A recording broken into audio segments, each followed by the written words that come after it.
Hello everyone, welcome to Canada International Student Magazine. I am Prerna and today I will be talking about how you can make or tailor your resume if you want to find a part-time job in Canada as an international student.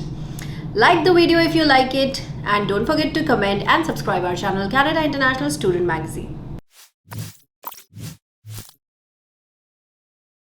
So as I said, today I'll be talking about how you can make your resume if you are an international student in Canada, and if you have just come for the fall intake, then this is the time when you have applied for your SIN number and now you would be hunting for the part-time jobs. So it is not the same as resumes work in India. In India, what we do is we generally mention all the experiences, but here in Canada we have to tailor our resumes according to the position we are applying for. So here are some tips.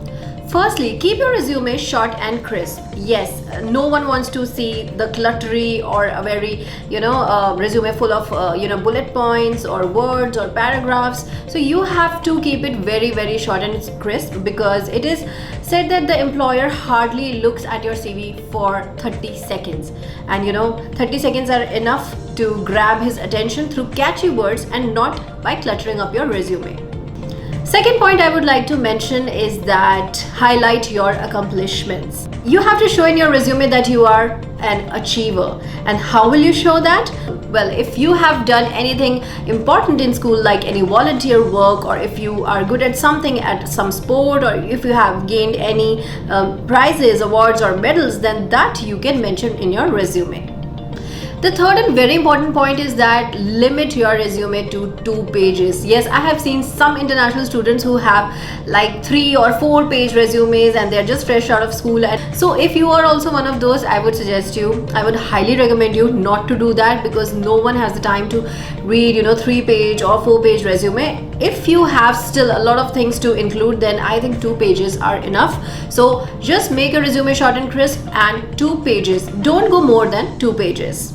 So the next and the fourth point is that if you're in Canada, then you have to tailor your resume according to the position you're applying for. For example, you have some experience in sales or marketing, but in Canada, if you want to apply for a customer service job, then do not mention your previous sales and marketing experience here. This is because the employer wants to see that what you have done in that particular field, the position you're applying for. If you do not have any previous experience, then just say that you are a fresher, but don't put just any experience in your resume. I know, and we all know, and you also know, that you have done that work, but it doesn't work in Canada like that. So just revolve your resume around the position you're applying for. For example, if it is customer service, show your customer service experience. If it is sales or marketing, then show that experience, and so on.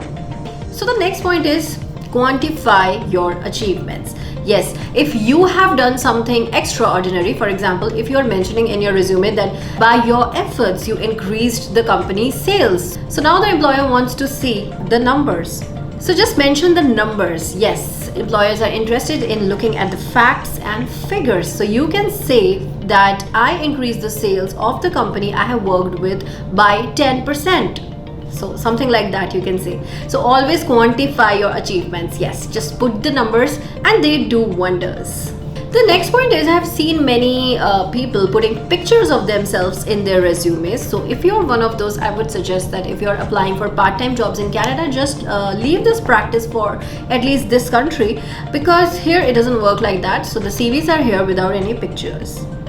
So many students who are just out of their 12th standard, they put their hobbies in the resume. Yes, it is good to put that, but in Canada, I would suggest you to put the hobbies or any achievements again for the field you're applying for. Otherwise, your resume would look very kiddish. And last but not the least, honesty is the best policy. Just write the truth. If you don't have any experience or you're just out of school, then don't say that you have some experience. Just say that you're a fresher. You can work here and you can gain experience, but don't lie in your resume, because at the time of the interview, when you would be asked questions related to the job that you actually have not done, you might get in trouble. And lastly, proofread your resume, show it to your family or friends so that if there are any mistakes, grammatical errors, so it can be checked up easily, because if you have any spelling errors or any kind of mistake, a grammatical mistake, then it would be marked as negative. So I'm sure with all these tips in mind, your job hunting process in Canada would be very simpler. If you have any questions, write in the comment section below, and don't forget to like, comment or subscribe our channel, Canada International Student Magazine, and next week I will come with some other topic. Till then, don't go anywhere and stay tuned and enjoy resume building.